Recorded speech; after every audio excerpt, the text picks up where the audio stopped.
അഭിവന്ദ്യ പിതാക്കന്മാരെ, വിശിഷ്ടാതിഥികളെ, ഇടവകാംഗങ്ങളെ, കർദിനാളാകുക എന്ന് പറഞ്ഞാൽ സഭയുടെ രാജകുമാരനാകുക എന്നാണ് അർത്ഥം. ഈ ഇടവകയുടെ പുത്രൻ സഭയുടെ രാജകുമാരനാകുന്നതിൻ്റെ സന്തോഷം പങ്കുവയ്ക്കാൻ, അതിൽ സാക്ഷിയാകാൻ കഴിഞ്ഞതിലുള്ള സന്തോഷം ഞാൻ നിങ്ങളുമായി പങ്കുവയ്ക്കുകയാണ്. നമുക്കറിയാം, ആന്റണി പടിയറ പിതാവ്, ആലഞ്ചേരി പിതാവ്, അതിനുശേഷം കൂവക്കാട് പിതാവ് കൂടി കർദിനാളാവുക. ചങ്ങനാശ്ശേരി അതിരൂപതയെ എല്ലാവരും അസൂയയോടുകൂടി നോക്കുകയാണ്. 3 പേരും ഈ അതിരൂപതയിൽ നിന്നാണ്. കർദിനാളാവുമ്പോൾ കുരിശിൻ്റെ വഴിയെ ക്രിസ്തുവിൻ്റെ മാർഗത്തിലൂടെ സഞ്ചരിക്കാൻ വേണ്ടിയിട്ടുള്ള ദൈവത്തിൻ്റെ നിയോഗമാണ്. സ്നേഹത്തിൻ്റെ വഴികളിലൂടെ, ആ ക്രിസ്തുമാർഗത്തിലൂടെ സഞ്ചരിക്കാൻ ഒരുപാട് ആളുകളെ പ്രേരിപ്പിക്കാൻ വേണ്ടിയിട്ടുള്ള നിയോഗമാണ്. ആ ക്രിസ്തുവിൻ്റെ ദർശനത്തെ, അതിൻ്റെ സന്ദേശത്തെ ജനഹൃദയങ്ങളിൽ എത്തിക്കാൻ വേണ്ടിയിട്ടുള്ള ദൗത്യമാണ്. ക്രിസ്തുവിന് ശേഷം ശിഷ്യന്മാർ ലോകത്തെമ്പാടും പോയി ആ ദർശനത്തെ മുഴുവൻ ലോക മനസ്സുകളിലേക്ക് എത്തിക്കാൻ വേണ്ടി അവർ നടത്തിയ പ്രയത്നം, അത് ചരിത്രത്തിൻ്റെ ഭാഗമാണ്.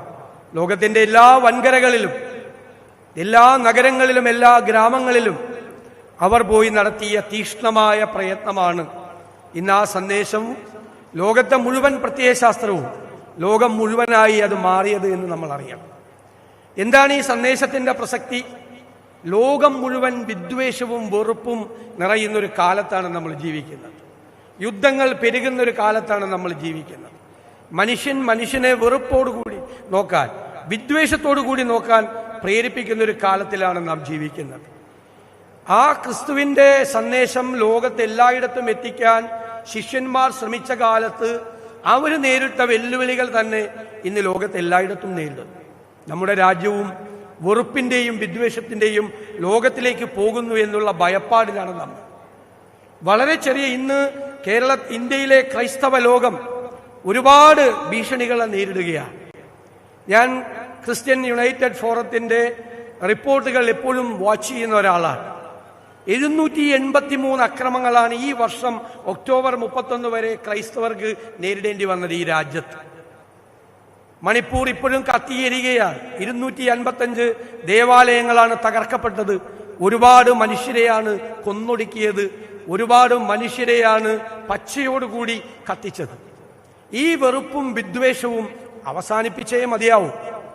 വെറുപ്പിനും വിദ്വേഷത്തിനുമെതിരായിട്ടുള്ള ലോക ചരിത്രത്തിലെ ആദ്യത്തെ യുദ്ധപ്രഖ്യാപനം നടത്തിയത് ക്രിസ്തുവാണ്. അദ്ദേഹമാണ് വെറുപ്പിനും വിദ്വേഷത്തിനും എതിരായി സ്നേഹത്തിൻ്റെ പ്രവാചകനായി മാറി സ്നേഹത്തിൻ്റെ സന്ദേശം അതിനെതിരായി എല്ലാവരുടെയും മനസ്സുകളിൽ എത്തിച്ചത്. മത്തായിയുടെ സുവിശേഷത്തിലെ 5-ാം അധ്യായത്തിലെ 38 മുതൽ 48 വരെയുള്ള വാചകങ്ങൾ ലോക ചരിത്രത്തിന് തന്നെ വഴികാട്ടിയായി നിൽക്കുന്ന പ്രകാശഗോപുരങ്ങളാണ്. കണ്ണിന് പകരം കണ്ണും പല്ലിനു പകരം പല്ലും എന്നാണ് അരുളി ചെയ്യപ്പെട്ടിട്ടുള്ളത്. പക്ഷെ ഞാനോ നിങ്ങളോട് പറയുന്നത് ദുഷ്ടനെ പോലും സ്നേഹിക്കുക എന്നതാണ്. നിന്റെ വലത് കരടത്തടിക്കുന്നവന് മറ്റത് കൂടി കാട്ടിക്കൊടുക്കുക എന്നതാണ്. നിങ്ങൾ അവരെ സ്നേഹിക്കുക എന്നതാണ്. നിന്റെ വ്യവഹാരത്തിലൂടെ നിന്റെ വസ്ത്രം പിടിച്ചു പറിക്കാൻ വരുന്നവന് നിന്റെ പുതപ്പ് കൂടി കൊടുക്കുക എന്നുള്ളതാണ്.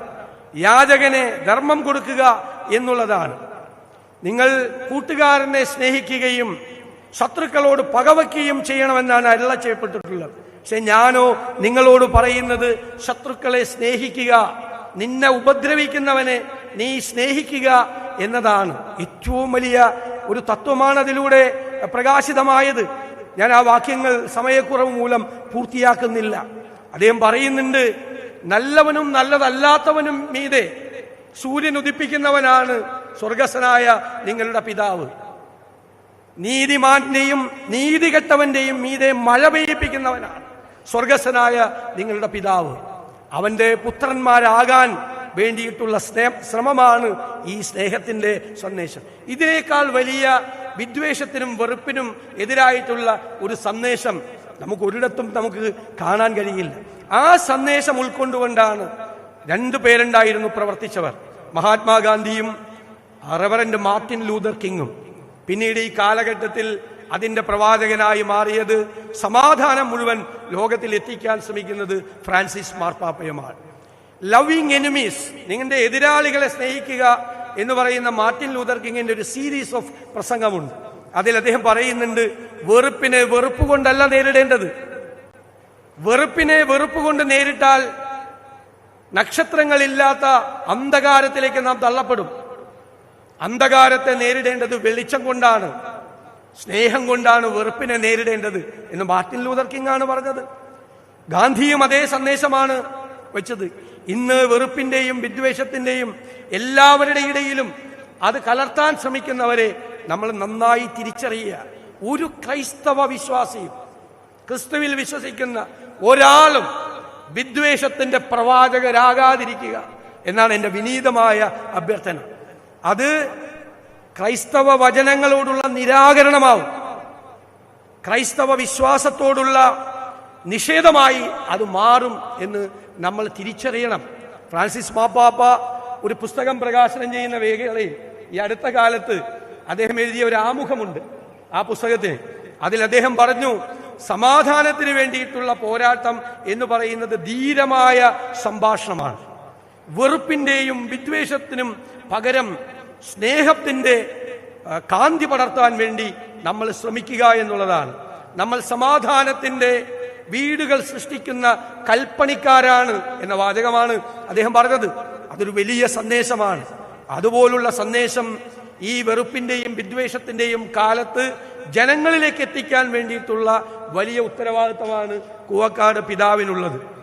ഇവിടെ പെരുന്തോട്ടം പിതാവ് സംസാരിച്ചപ്പോൾ പറഞ്ഞു, ഇത് എല്ലാ ഉത്തരവാദിത്തങ്ങളും യഥാർത്ഥത്തിൽ കുരിശു ചുമക്കലാണ്. തോമസ് അക്വിനാസിന്റെ പ്രസിദ്ധമായൊരു പുസ്തകമുണ്ട്, ഇമിറ്റേഷൻ ഓഫ് ക്രൈസ്റ്റ്. അതിലെനിക്ക് ഏറ്റവും ഇഷ്ടപ്പെട്ട വാചകം, ഈ ക്രിസ്തുവിന്റെ സ്വർഗരാജ്യത്തോട് അധികം പേർക്ക് താല്പര്യം ഉണ്ടാവും, കൂടുതൽ താല്പര്യം ഉണ്ടാവും. പക്ഷേ കുരിശു ചുമക്കാനുള്ള അവന്റെ പ്രേരണയോട് അധികം പേർക്ക് താല്പര്യം ഉണ്ടാവില്ല. എല്ലാ ഉത്തരവാദിത്തങ്ങളും ഒരർത്ഥത്തിൽ കുരിശു ചുമക്കലാണ്. ആത്മാർത്ഥതയോടുകൂടി, അർപ്പണബോധത്തോടുകൂടി, ദൈവവിശ്വാസത്തോടുകൂടി ആ കുരിശേറ്റെടുത്ത് മുന്നോട്ട് പോകാൻ അദ്ദേഹത്തിന് കഴിയട്ടെ. അതിനുള്ള പ്രാർത്ഥനകളാണ് നമ്മുടെ എല്ലാവരുടെയും ഭാഗത്ത് നിന്ന് ഉണ്ടാകേണ്ടത് എന്ന് ഞാൻ ഓർമ്മപ്പെടുത്തുകയാണ്. ഞാൻ അവസാനിപ്പിക്കുക. എനിക്ക് ചെറുപ്പക്കാരോടും എല്ലാവരോടും പറയാനുള്ളത്, എന്നെ വിളിച്ചപ്പോൾ പറഞ്ഞു, ഞാൻ ഒരു പേജ് ബൈബിൾ വായിക്കുക. നിങ്ങൾ ബൈബിൾ വായിക്കണം. അത് ദൈവവും മനുഷ്യനും തമ്മിലുള്ള സംഭാഷണത്തിന്റെ, ആശയവിനിമയത്തിന്റെ പ്രാമാണിക ഗ്രന്ഥമാണ്. ആശയവിനിമയമാണ്, സംഭാഷണമാണ്. എങ്ങനെയാ തുടങ്ങുന്നത്? ആദ്യത്തെ വാചകം മനുഷ്യനോട് തന്നോട് രൂപസാദൃശ്യമുള്ള ആദത്തിനെ സൃഷ്ടിച്ചുകൊണ്ട് ദൈവം പറഞ്ഞ വാചകം ചോദിച്ചാണ്, ആദം നീ എവിടെയാകുന്നു എന്നാണ്. എല്ലാ നേരവും ദൈവം നമ്മളോട് ചോദിച്ചുകൊണ്ടിരിക്കുകയാണ്, നീ എവിടെയാകുന്നു എന്ന്. ഞാനത് കേൾക്കുന്നുണ്ട്, നിങ്ങളത് കേൾക്കുന്നുണ്ടോ എന്ന് നോക്കണം. അത് വാത്സല്യത്തോടെ, സ്നേഹത്തോടെ, കാർക്കശ്യത്തോടെ മുന്നറിയിപ്പ് നൽകിക്കൊണ്ട് ശ്രദ്ധിക്കണം എന്ന് പറഞ്ഞുകൊണ്ടുള്ള വിളിയാണ്, ആദം നീ എവിടെയാകുന്നു എന്ന്. അതിൽ തുടങ്ങി എന്റെ വചനങ്ങൾ ഭൂമിയുടെ അറ്റത്തോളം പോയി ഘോഷിപ്പിക്കുവിൻ എന്ന് പറഞ്ഞ സംഭാഷണത്തിന്റെ അവസാന വാചകമാണ്. ആദം നീ എവിടെയാകുന്നു എന്നുള്ള ചോദ്യം തുടങ്ങി മനുഷ്യനും ദൈവവുമായി. ഞാനതിനെ ഒരു മതഗ്രന്ഥമായിട്ട് മാത്രമല്ല അതിനെ കാണുന്നത്, അതൊരു നിരന്തരമായ സംഭാഷണം. സ്വയം നവീകരിക്കാൻ, നമുക്ക് ഒരുപാട് തെറ്റുകൾ പറ്റുമ്പോൾ നമുക്ക് സ്വയം നവീകരിക്കാൻ, നമ്മൾ ആത്മപരിശോധന നടത്താൻ അവൻ ചോദിക്കും, നീ എവിടെയാണ്, നീ എന്താണ് ചെയ്യുന്നത് എന്ന് അവൻ ചോദിക്കുന്നുണ്ട് എന്നുള്ള നമ്മുടെ ഓർമ്മപ്പെടുത്തലാണ് അതിലൂടെ നമുക്ക് ലഭ്യമാകുന്നത്. ഈ ക്രിസ്തുവിന്റെ രാജകുമാരനായി തിരഞ്ഞെടുക്കപ്പെടുന്ന നിയുക്ത കർദിനാൾ മാർ ജോർജ് കൂവക്കാട് പിതാവിന് എല്ലാവിധ ആശംസകളും നന്മകളും ഹൃദയം നിറഞ്ഞ പ്രാർത്ഥനകളും അർപ്പിച്ചുകൊണ്ട് ഞാൻ എൻ്റെ വാക്കുകൾ ചുരുക്കുന്നു. നന്ദി.